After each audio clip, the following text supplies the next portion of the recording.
बिस्मिल्लाहिर्रहमानिर्रहीम। आज मैं एक बहुत ही जबरदस्त कहानी आपके साथ शेयर करूंगी। उम्मीद करती हूँ आपको इससे एक बहुत अच्छा सबक मिलेगा।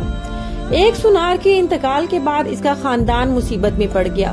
खाने के भी लाले पड़ गए। एक दिन इसकी बीवी ने अपने बेटे को नीलम का एक हार देकर कहा, बेटा इसे अपने चचा की दुकान पर ले जाओ, कहना ये बेचकर कुछ पैसे दे दें। बेटा वो हार ले जाकर चाचा जी के पास गया। चाचा ने हार को अच्छी तरह देखकर परख कर कहा, बेटा माँ से कहना कि अभी मार्केट में बहुत मंदा है, थोड़ा रुक कर फरोख्त करना, अच्छे दाम मिलेंगे। इसे थोड़े से रुपए देकर कहा कि तुम कल से दुकान पर आकर बैठना। अगले दिन से वो लड़का रोज मर्रा दुकान पर जाने लगा और वहाँ हीरो जवाहरात की परख का काम सीखने लगा। एक दिन वो बहुत बड़ा माहिर बन गया। लोग दूर दूर से अपने हीरे की परख करवाने के लिए इसके पास आने लगे।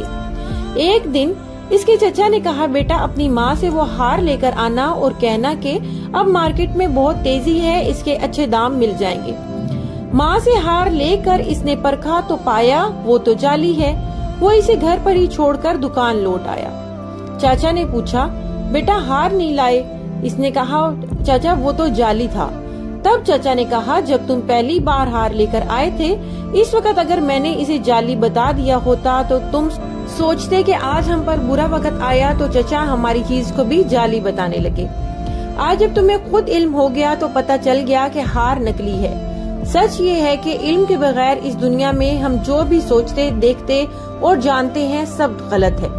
लफ्ज जिंदा रहते हैं। कहानी का उन्वान यही है कि सच बाजुकात मसलहत के तहत छुपा लेना भी बेहतर है, अगर आपके लफ्जों से किसी को सुकून मिल रहा हो तब।